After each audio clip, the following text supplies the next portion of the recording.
Hi, this is Ross with the Hurlbut Academy, and today we're taking a look at the cinematography of this year's smash hit, Joker. The look and feel of Joker was based on the filmmaker's personal experiences of New York City in the 1970s and 80s. This became the basis for their version of Gotham City. New York in the 80s was a world that had completely lost control. Drugs were rife, there was an overwhelming level of homelessness, garbage, and graffiti. Crime and corruption prevailed. A city like this makes it perfectly believable for someone like Arthur Fleck to be chewed up and spit out as Joker. We're entering a Gotham not unlike Christopher Nolan's Dark Knight, and a young Joker who could easily bloom into the deliciously sadistic, unstoppable force that was Heath Ledger's performance. So much has been made of the cultural references to movies of that time period as well.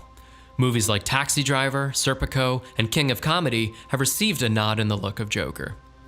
DP Lauren Scher says, I went back and watched a couple of movies Todd and I were referencing, thinking that they were going to really give us this template for Joker's look, such as contrast, color, saturation, or even some lighting references. Every time I went and watched them, however, it was the memory of the movie I was looking for, not necessarily the look of the movie itself. With everything being set in 1981, Todd Phillips wanted to originally shoot on film, with DP Scher remarking, "We wanted to shoot 65mm from the start, and we were strongly dissuaded from doing that because of budget. We thought this would be a great movie to shoot large format because of the shallow depth of field and the resulting intimacy, but the truth is the cameras are really hard to find, and it was more expensive." The move to digital allowed for more takes and for Joaquin Phoenix's improvisational style of acting. He goes on to say, interestingly enough, we did very specific testing in the beginning to build a very specific LUT that would replicate the 5293 film stock. I promised Todd we would stay as true to a chemical look as we possibly could. What they landed on was a combination of the Arri Alexa 65 camera, the Alexa LF, and the Mini LF. Additionally, they shot with the Arri Prime DNA lenses, which are rehoused vintage optics and produce images with a specific character.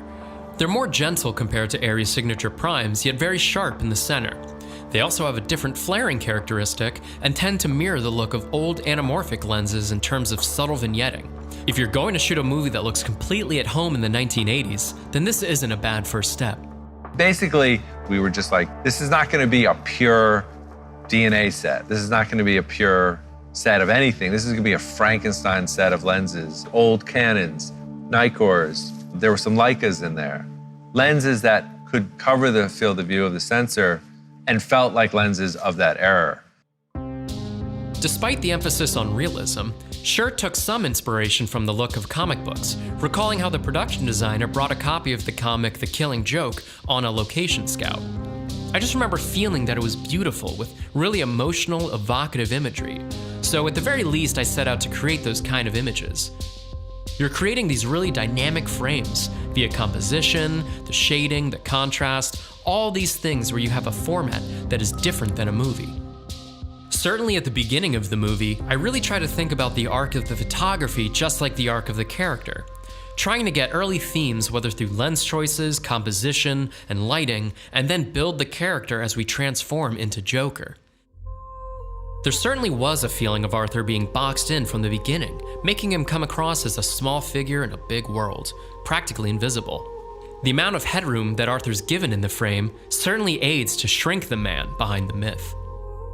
Every shot only goes to confirm how much the world has not been kind to Arthur. Gotham is the bully and Arthur the bullied. This builds an immense amount of empathy for the character and what he'll become. We had conversations in which this was going to be a movie about a character, and how do we find ways to make it very intimate and very personal and connected emotionally to the character at all times. That was certainly my number one thing, was how can we constantly find ways to put the camera in a position to connect the audience to him and to feel as if we are one with him and connected to his journey in as emotional a way as possible. And how does that manifest itself in the decisions with the camera and the lighting? Let's look at the opening of the movie when Arthur is dressed as a sign spinner, trying to entice customers into an everything must go sale. Scher chose to keep us distant from him on a long lens. He said, Witnessing him as other people see him, we've not been invited into his world yet to see him any closer. The shots from a distance are static, which allows us to be objective as if viewing him from afar. Then, as we enter his world and get to know Arthur, the lenses become wider and we get more intimate and more handheld, aligning ourselves emotionally with him. When he moves, we move. Often when he's alone, the shots are handheld, and handheld shots help to convey his emotions, unsteady and volatile. They would run scenes top to bottom and generally shoot wide to close-up. However, some scenes, they would dispense with traditional coverage and do the opposite, starting with the close-up and working their way wider. This was due to the incredibly physical nature of Joaquin's laughter and wanting to capture the strongest takes early in the close-up. Camera movement is something that Scher also uses to show the character's development, beginning with slow, meditative camera work early in the movie as we follow Arthur up the 180 stairs he's forced to climb every day. By stark contrast, the later scene, when Arthur is now Joker and is accepting of his true self, Scher uses a techno crane, giving fluidity to the move and to create energy. Backlighting him, we are low with the camera, and for perhaps the first time in his life, he feels powerful. Alongside the impeccable use of camera movement, Scher also uses light and shadow to hammer home Arthur's descent into darkness. As Arthur becomes Joker, his composition in the frame changes. His weight, his perspective, and his sense of power all serve to emphasize his newfound place in society. Joker is Arthur's shadow.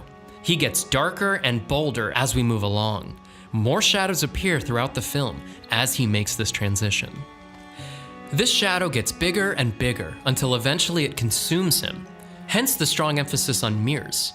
Joker is the reflection of Arthur. Every time he looks at himself in a mirror, it's like he sees a different version of himself that at first he's totally unconnected to and in some ways disgusted by.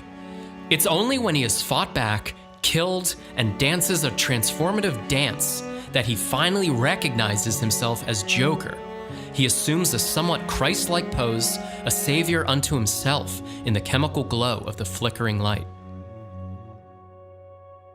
Linking to that, a large part of the color scheme in the movie is based on sodium vapor lights, similar to the greenish-orange hue of streetlights.